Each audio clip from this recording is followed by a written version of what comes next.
Actually Dominar series bikes வச்சுருக்கவங்களுக்கு வந்து ஒரு problem ஒன்று இருக்கும். என்ன அப்படின்னா, நம்ம வந்து வண்டி ஸ்டார்ட் பண்ணிவிட்டு ஃபஸ்ட் கியர் வந்து நம்ம போடும்போது டக்குன்னு ஒரு சவுண்டு வரும்.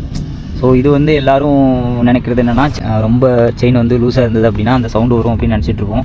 ஆக்சுவலாக அது ஒரு ரீசன் தான். பட் வந்து நார்மலாகவே நம்ம ரெக்கமெண்டட் செயின்ஸ் லாக் அந்த இதில் வச்சாலுமே இந்த சவுண்டு வந்து கண்டினியூ ஆகும். டிராஃபிக்கில் நின்றுருக்கும், நியூட்ரலில் போட்டிருப்போம், சடனாக நம்ம வந்து ஃபஸ்ட் கியருக்கு வந்து ஷிஃப்ட் பண்ணும்போது டப்புன்னு ஒரு சவுண்டு வரும். எல்லோரும் நம்மளே பார்க்குற மாதிரி ஒரு ஃபீல் ஆகும். ஸோ இதுக்கு என்ன ரீசன் அப்படின்னா வந்து ஃபர்ஸ்ட் ஆஃப் ஆல் வந்து இந்த கியர் லிவரோட ப்ளே பார்த்தா தெரியும். அது மோஸ்ட் ஆஃப் த டாமினரில் வந்து இந்த ப்ளே வந்து ரொம்ப லூஸாக தான் இருக்கும். இந்த இந்த இந்த கார்னரில் பார்த்தாலுமே அந்த ப்ளே ரொம்ப லூஸாக இருக்கும். அந்த மாதிரி இந்த இடத்துலையுமே அந்த ப்ளே வந்து ரொம்ப லூஸாக இருக்கும். ஸோ அந்த ப்ளே அதிகமாக இருக்கனால நம்ம வந்து ஃபஸ்ட் கியர் போடும்போது அந்த சவுண்டு வந்து க்ரியேட் ஆகும். இதுக்கு ரீப்ளேஸாக வந்து எல்லோரும் என்ன பண்ணுறாங்க அப்படின்னா, நம்ம KTM 390யோட கியர் லிவரை வந்து சேஞ்ச் பண்ணுறாங்க. ஸோ அது ஒரு நல்ல சொல்யூஷன் தான்.